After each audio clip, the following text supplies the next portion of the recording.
Thank you.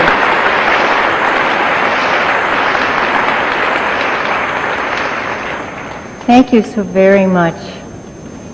It's a great privilege and a great delight to be here and have this opportunity to say a few words to all of you wonderful people who are making this conference such a fine conference and such a successful conference. I really thank you for inviting me. And I'm here because I believe the best way to celebrate International Women's Year is to examine the very real problems women face today, not the progress of yesterday. While many new opportunities are open to women, too many are available to the lucky few. Many barriers continue to block the paths of most women, even on the most basic issue of equal pay for equal work.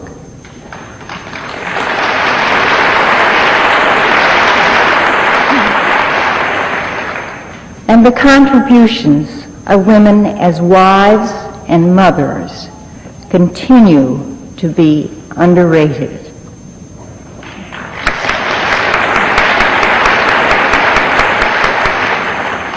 This year is not the time to cheer the visible few, but to work for the invisible many, whose lives are still restricted by custom and code.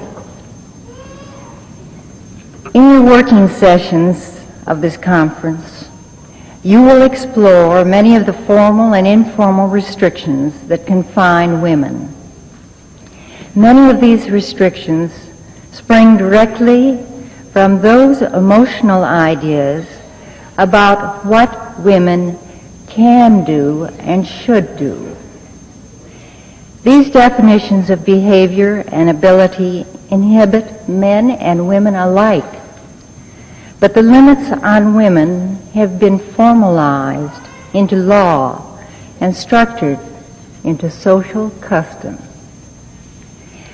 For that reason, the first important steps have been made to undo the laws that hem women in and lock them out of the mainstream of opportunities. But my own support of the Equal Rights Amendment has shown what happens when a definition of proper behavior collides with the right of an individual to personal opinions.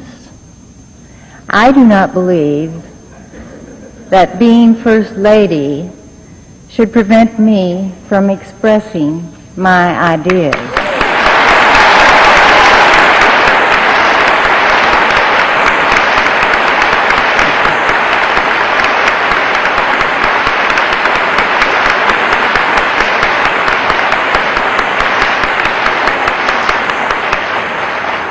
I spoke out on this important issue because of my deep personal convictions.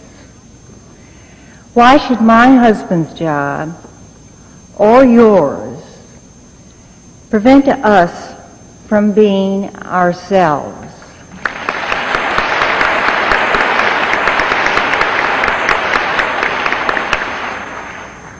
Being ladylike does not require silence.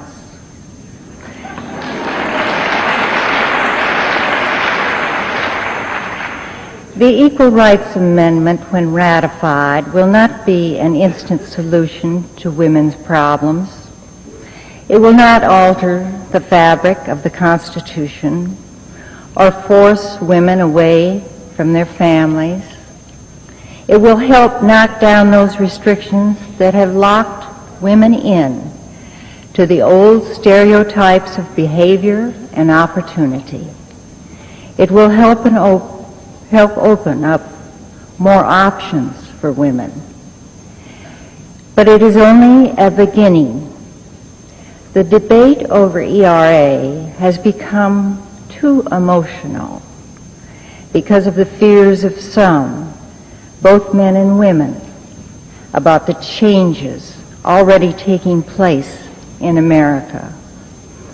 And part of the job of those of us who support ERA is to help remove this cloud of fear and confusion. Change, by its very nature, is threatening, but it is also often productive.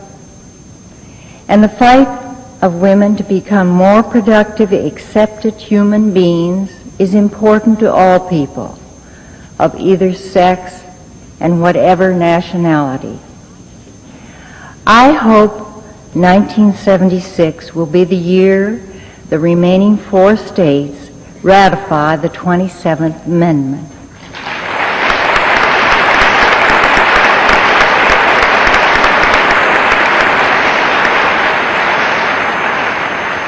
It will be an important symbolic event during our 200th birthday to show that the great American experiment in human freedom continues to expand.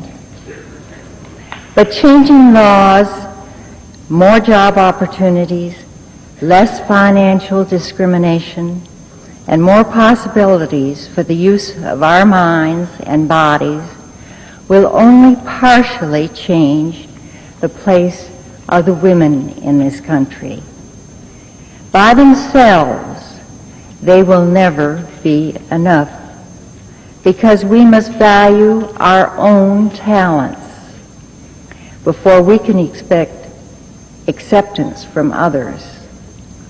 The heart of the battle is within.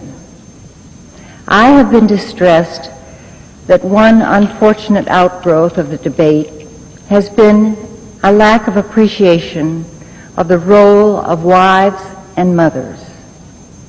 In trying to open up new choices and opportunities, women must not underestimate their accomplishments in the home. Fortunately, I have had the best of 2 worlds.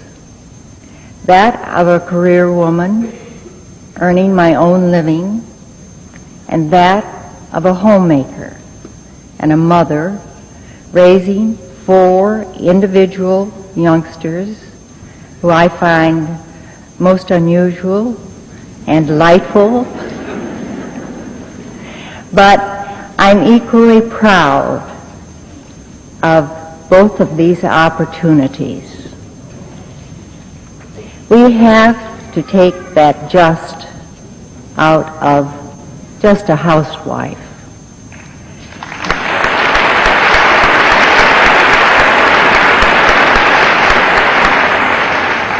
We have to show our pride in having the home and family our life's work. Downgrading this work has been part of the pattern in our society that has undervalued women's talents in all areas. We have come a long way, but we have a long way to go.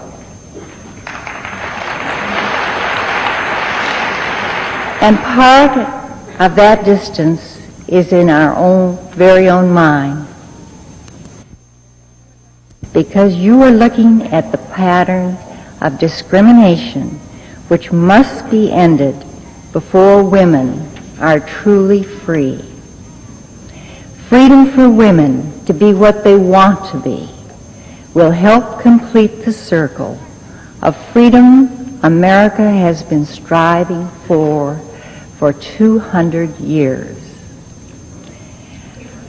As the barriers against freedom for Americans because of race or religion have fallen, the freedom of all has expanded. The search for human freedom can never be complete without freedom of women. By the end of this century, I hope this nation will be a place where men and women can freely choose their life's work without restrictions and without ridicule. On the eve of the nation's third century, let us work to end the laws and remove the labels that limit the imaginations and the options of men and women alike. Success will open our hearts and minds to new possibilities for all people. Much has been done. Much remains. But we must keep moving on. Thank you very much.